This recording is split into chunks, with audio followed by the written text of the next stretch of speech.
Do you sometimes not feel understood in conversations? Do you know categorically that someone really isn't listening to what it is that you're saying when you're speaking with someone?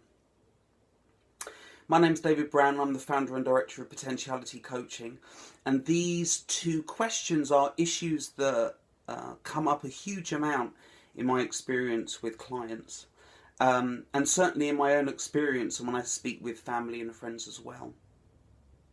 This space between two people where they communicate with each other and where they relate to each other. I think that this space is one of the most important aspects about relationships with people. And it is an essential part of the coaching relationship.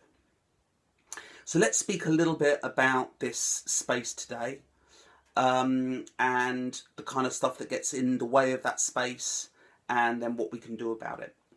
So to begin with, if you just imagine that you've got two people sat across each other with a table between them, and the idea of a really strong, healthy, natural, growing relationship is to keep that tabletop clear.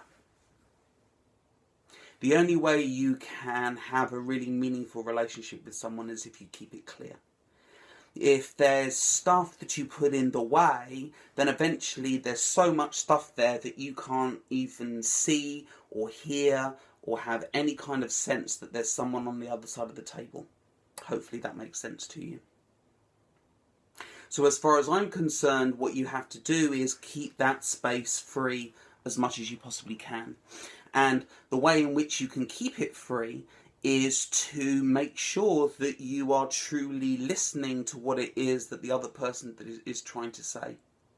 And as the person who's communicating, to make sure that you are communicating as clearly and as openly and as fully as you possibly can. So when you don't feel understood, when you don't feel that someone's listening, very often what's happening is that other person is too busy trying to think about what it is that they're trying to say, trying to think of something clever that they can put in there, or they're just really eager to be able to say what it is that they want to be able to say, but they're not really listening to you. And sometimes when someone's communicating, they're not necessarily aware of how it is that they feel, so therefore that they can't feel it, that they can't express it. That those things may remain undisclosed because they're not aware of it, or because they feel that they don't want to talk about it, or maybe they feel that it's not relevant as part of the conversation. And then the biggest one for me is that people sometimes feel that they don't have permission because of maybe experiences with their parents in the past or teachers, that they feel that disclosing certain pieces of information is inappropriate. So therefore they don't think that they have permission to do that, and that ultimately they don't give themselves permission to be able to do that. So all of the time when these things aren't being said or these things aren't being heard, these are ways in which the table gets clogged up with all of our stuff. And so to make sure that we do express those things and do keep that tabletop clear, if the other person doesn't notice it, then it's up to us as the listener to be able to begin to express that. And we tend to become aware of it through feelings and sensations and intuition, the sort of stuff that is very kind of touchy-feely. But it's one of the most powerful tools that the coach has to be able to facilitate the client in their conversation. So by saying what is not being said to the client, the coach can help the client become clear. By reflecting back and naming what it is that is perhaps not being said, the coach can facilitate the client to say things that they're struggling with. And also to allow the client to give themselves permission to be able to say the things that are really important is something that the coach allows as well.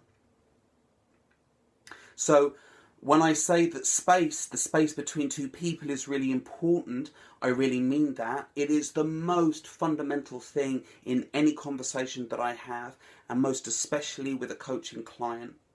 For without that, what I refer to as that sacred space, then the client can never ever feel safe enough to be able to truly dig into and delve into the things that might be holding them back or making them feel unsafe, or any of those things that stops them from making their life happen and making them take action in the ways that means that they can move their lives forward in a meaningful way.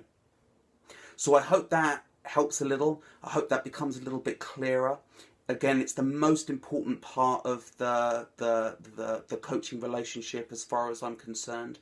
And I talk about this a lot in my blogs that you can read about on www.potentialitycoaching.co.uk.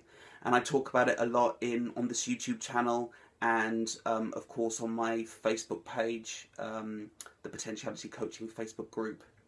Okay, so thank you for listening. I hope you found that useful. See you on the next video. Thank you.